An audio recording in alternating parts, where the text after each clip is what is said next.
Coming up on BCN Today, Blood Tribe Police under investigation as a woman in their custody goes into serious medical distress.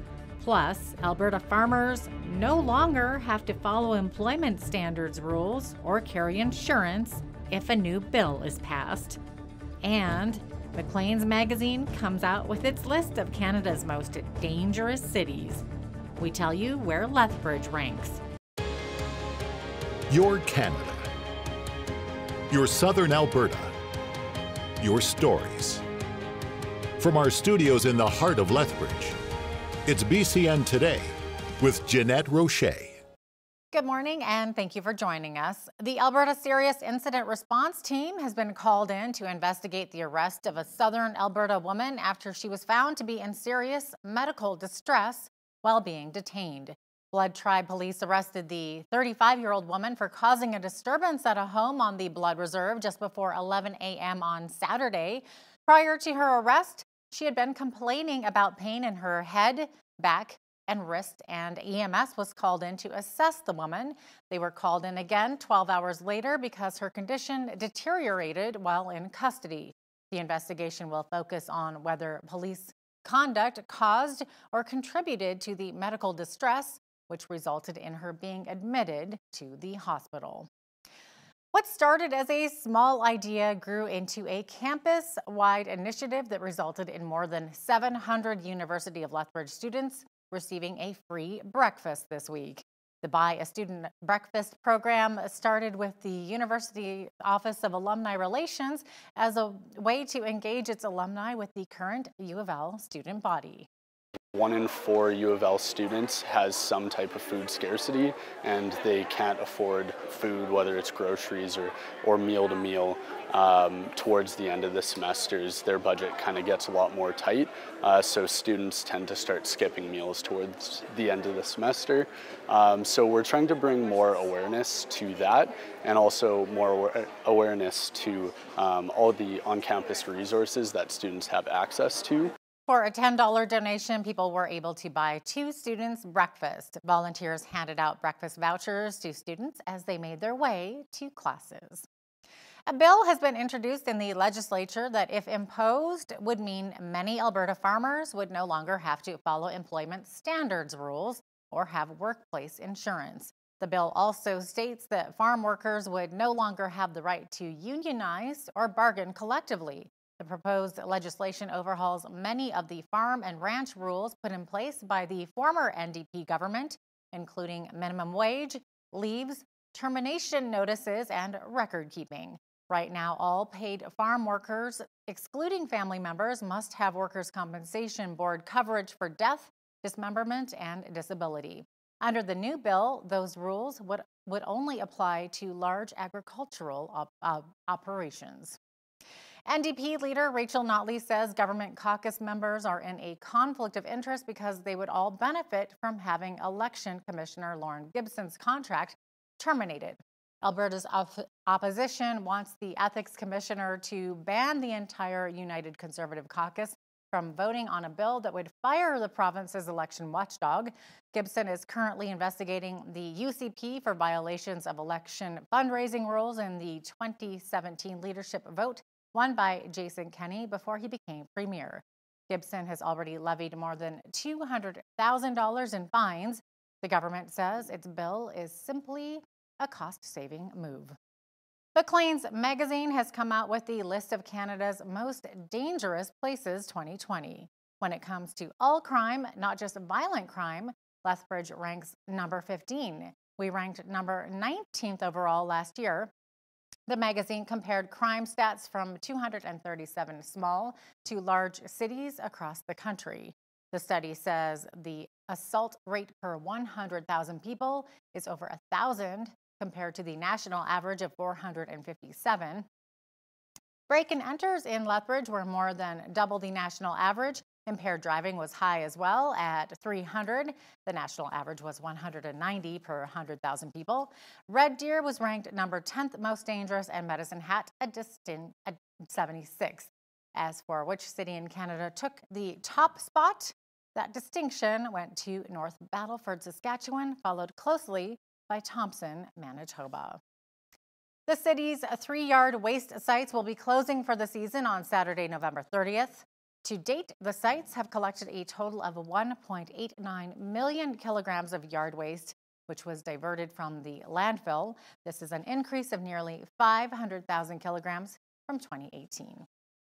New Canadian research is disputing previous thinking that infants are protected from measles for much of their first year by antibodies passed to them during pregnancy.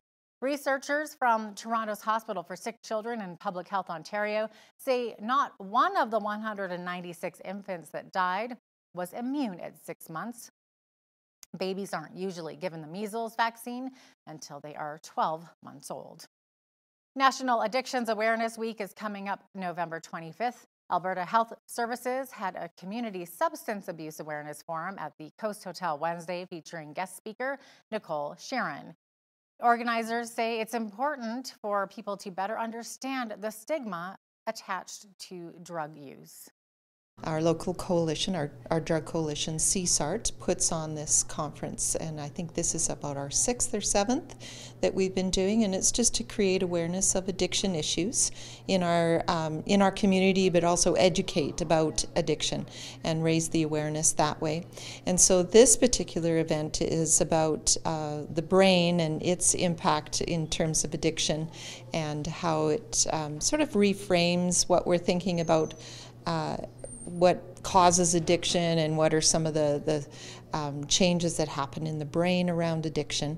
And so we're hoping that by people becoming more educated about it, they may have a different perception about the people who are living with a substance use disorder. Prime Minister Justin Trudeau is going to meet with Calgary Mayor Naheed Nenshi and Vancouver Mayor Kennedy Stewart before sitting down with his newly sworn-in cabinet today. One of the more pressing issues facing the cabinet is a strong sense of Western alienation. Trudeau is hoping his appointment of Manitoba MP Jim Carr as a Prairies advisor will help deal with that. The Public Service Alliance of Canada is set to release an open letter spelling out the top issues it believes the government should focus on. Hundreds of members of the Alberta Union of Provincial Employees will be protesting against more public sector cuts at the University of Calgary today. AUPE President Guy Smith says they were told that 250 jobs would be eliminated at the university. Smith says workers at 5 other post-secondary institutions have already been told to expect a 2% wage rollback. 7 other groups of AUPE members in healthcare, pensions, and the Alberta government face the same wage cut demands. AUPE represents around 96,000 workers in the province. Bullying can take on many forms, including physical violence, verbal intimidation, and psychological manipulation. Most workplace bullying is verbal or psychological, not physical, but the effects of these abuses can be just as devastating. On Wednesday, the Lethbridge Chamber of Commerce delved into how you can curb workplace violence. The Chamber, specifically our HR committee, identified some issues that businesses and topics we needed to focus on. So we came here in collaboration with Volunteer Lethbridge, who was kind enough to give us the space. We brought our friends from OHS to go over bullying and harassment in the workplace. Number one, to make sure that we're providing proper training and updates as to actually what litigation we have to follow as employers. And 2, to make sure that the employers and our members at the Chamber of Commerce have safe workplaces. We had a great turnout today. It's good to see this conversation emerge, and it's going to be engaging as it continues to do so in the community. Alberta Occupational Health and Safety is responsible for enforcing OHS laws through inspections, investigations, and prosecutions. The legislation establishes minimum standards for safe and healthy practices in Alberta workplaces.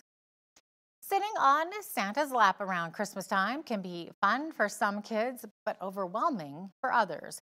Park Place Mall has something unique this year. It's called Sensory Santa. The mall is working with the Chinook Autism Society to allow kids with sensory disabilities to enjoy meeting Father Christmas. It takes place before the mall opens this Sunday. We wanted to look at our options to see what we could do to keep the momentum of Christmas going and kind of think outside the box. But it's one of those things that seeing what it's done right now and the response we've received from our shoppers and the surrounding community, it's definitely going to be an annual event, and we're going to look at making it bigger, better, maybe 2 events next year. We'll see how everything plays out, but we definitely wanted to focus on this one, get it right the first time around, and go from there. Kind of learned a lot about what needs to happen with people to meet Santa, get a picture with Santa with sensory disabilities, some of the issues and problems they can run into, like crowds and loud noises. It took less than a day for all 40 spots to fill up once it was announced that Sensory Santa would be coming for a visit. A spokesperson for the mall says, however, that you can have your child put on a waiting list in case someone can't make it. To register to meet Sensory Santa, you can email Jared Neithercut at the email that you see below. The CN rail strike continues. It's having a major impact on our farmers trying to get their grain to market. CN delivers more than 5,600 hopper cars per week to Canadian elevators, amounting to more than 500,000 tons of grain. There's also a backlog of oil since the tanker cars from CN are also not moving. One of our political contributors, Brian Lilly, says the CN rail strike may not be dealt with for a while, even after Parliament is called back on December 5th. Coming back on December 5th, that is a Thursday. And this is why this is important. That's a Thursday, so they've got to select a speaker. That takes a little while. They got to do the speech from the throne. There are formalities around that. They're not debating anything related to CN rail strike until well after that. They may not get to it before they break for Christmas. Brian Lilly will also have details of a new poll which says 75% of Albertans feel our province is not being treated fairly by the rest of the country. That's coming up in the second half of our show. The House Intelligence Committee will hear one more day of testimony today as part of the impeachment hearing for President Donald Trump.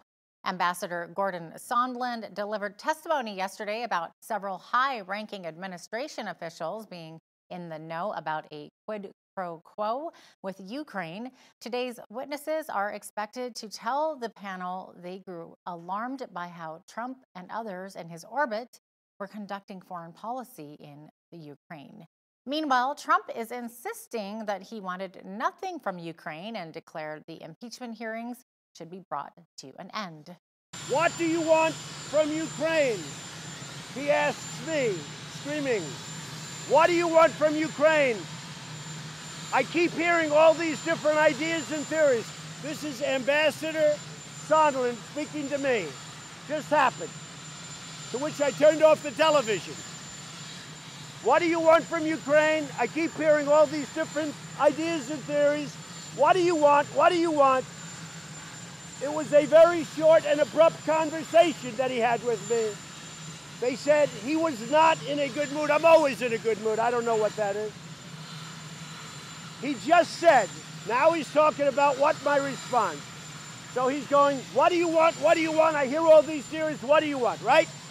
And now, here's my response that he gave, just gave. Ready? You have the cameras rolling?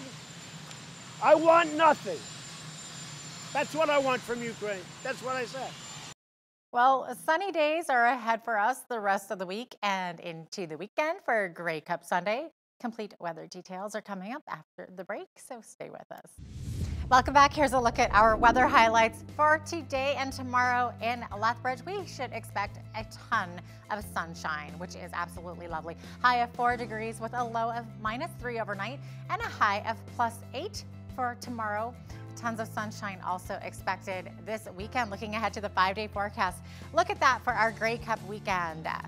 Lots of sunshine on Saturday, high of 8 degrees. For Grey Cup Sunday, guys, it's going to be about 7 degrees there with lots of sunshine. A mix of sun and cloud coming to us on Monday with a high of 3 degrees. But for later on next week, get out your warm clothes. Winter's coming. -6 is the high on Tuesday, and a high of -9 is expected on Wednesday with flurries for that day. The average high and low of this for this time of year, according to the almanac, They tell us that 3 degrees should be the high this time of year, whereas -9 should be the low. The high temperature on this day was in 1954, it was 17 degrees, and the lowest temperature on this day was back in 1996. It was a freezing -35. Yucky.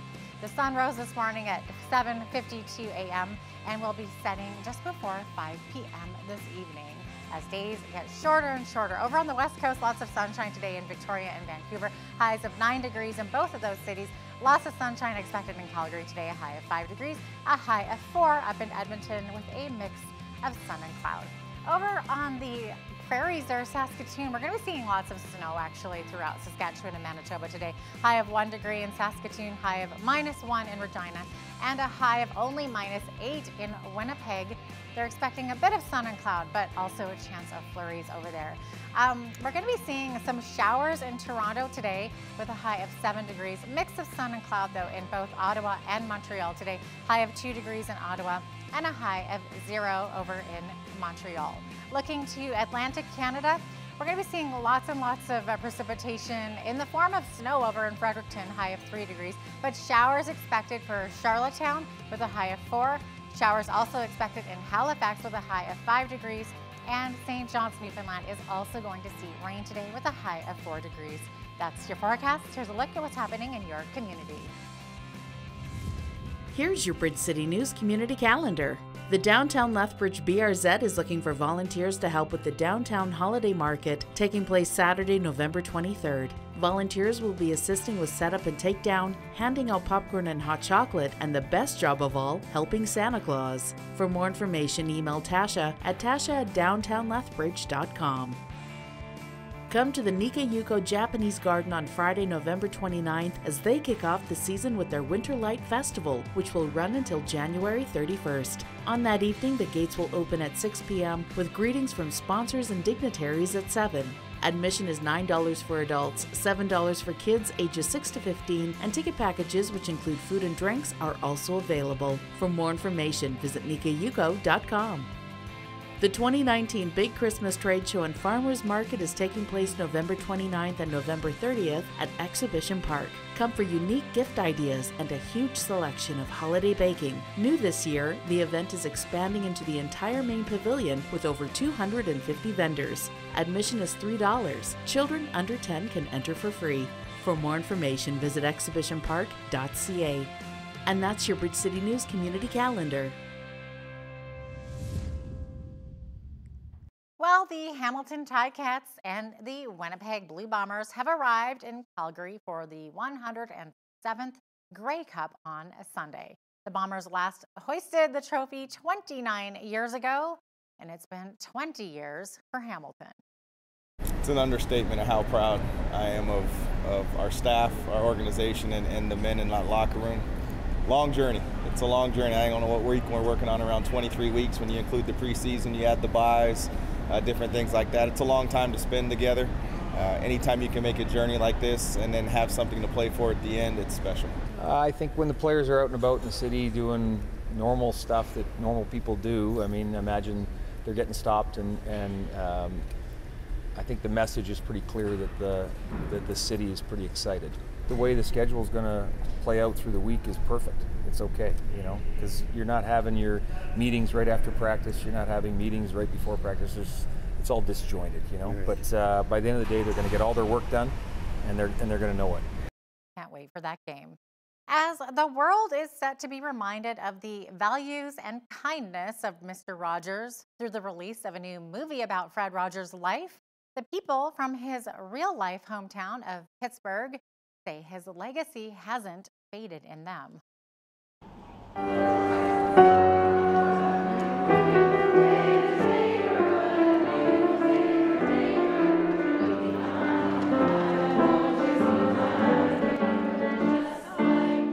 It's amazing how much Pittsburghers love Fred Rogers. Anything about Fred, whether it's t-shirts, socks, a whole day dedicated to him, a whole year for him, a party, Pittsburghers will show up to celebrate Fred Rogers, which I think is the most amazing thing.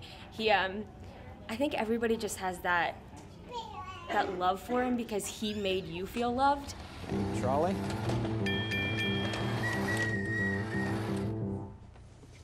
Let's make believe about some other things that go up and down. Pittsburgh is everything about Fred Rogers' message.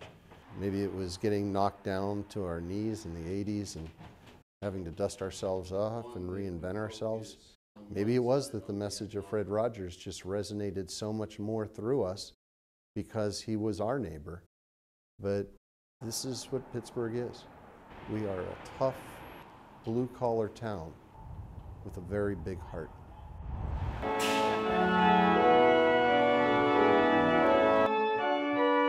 This is the Sixth Presbyterian Church, and we're on the corner of Forbes and Murray in Squirrel Hill, and this is the sanctuary where Mr. Rogers was a member. So I think he's a pretty accessible entry point for people that may not be religious or people that have had difficulty with religion or people that haven't felt welcomed by the church.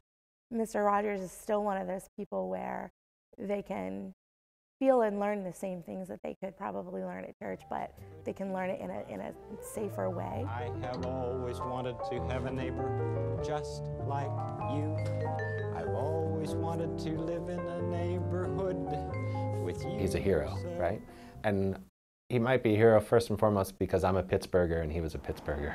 I think it's perfect that right there at the confluence of the three rivers is that memorial to children, that Fred Rogers statue, because it's sort of like this constant reminder to all of us about a sensibility that was already there, that he brought to the fore, and that's a challenge to us to just put kids first. And who didn't watch him growing up? Post-traumatic stress disorder is a condition that has impacted many in Canada, including our veterans. Vance McGrath is a retired warrant officer who served with the Canadian Armed Forces for close to 3 decades. Vance suffers from PTSD.